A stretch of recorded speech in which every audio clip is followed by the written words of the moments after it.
Hi, this is Pastor Dominique from Evander Revival Center.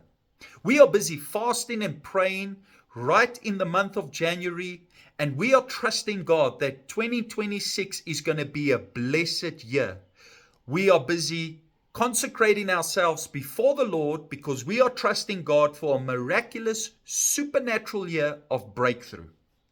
Now, as you are fasting and praying with me, I want to share with you some revelation from God's word that's going to strengthen you on this fast. Now, have you ever considered that as a believer, you are a three-part being? What do I mean by that? The Bible says in 1 Thessalonians chapter 5 verse 23, this is what Paul writes.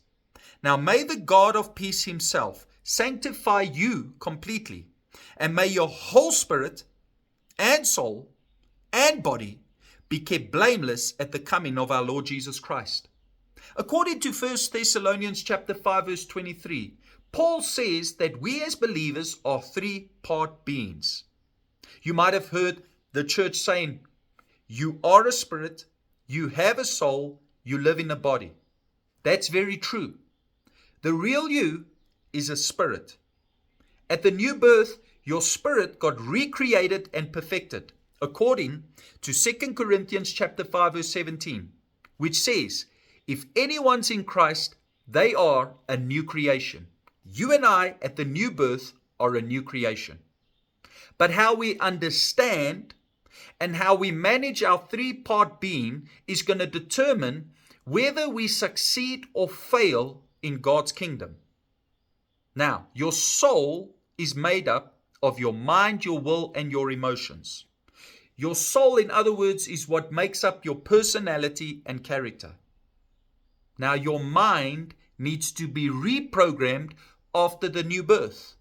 That's why Paul writes to believers in the book of Romans, chapter 12, verse 2. He said, renew your mind. In other words, reprogram your thinking so that you may know the will of God, which is pleasing, perfect, and good.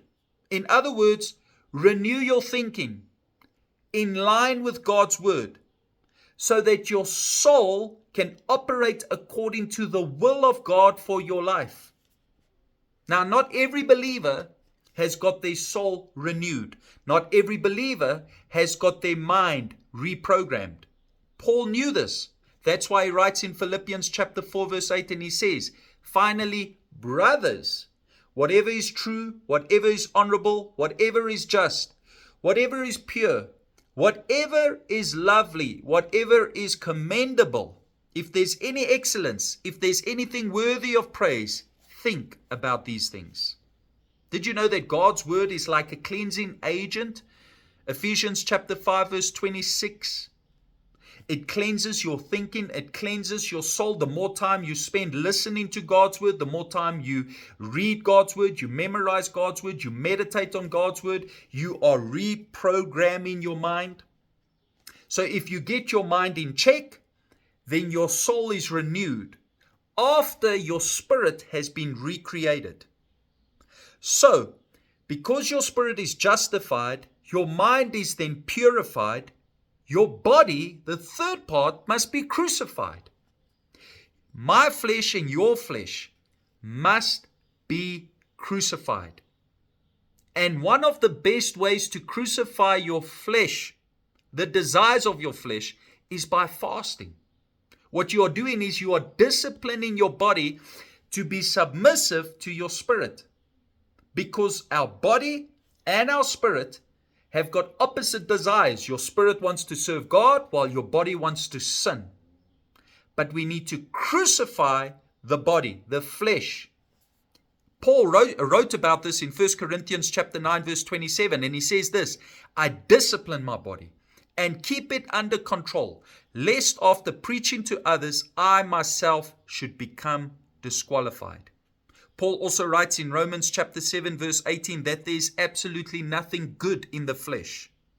That's why we need to crucify our flesh with fasting and by praying so that we can check our flesh.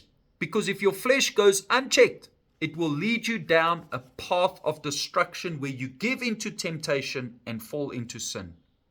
So I want to congratulate you on fasting. What you are doing is you're making a decision that you're going to manage your three-part being, that you are not just going to, at the point of salvation, just stop right there. No, you're going to renew your thinking and you're going to crucify your flesh so that you can become a success as a Christian in 2026. I leave you with that thought today. God bless you.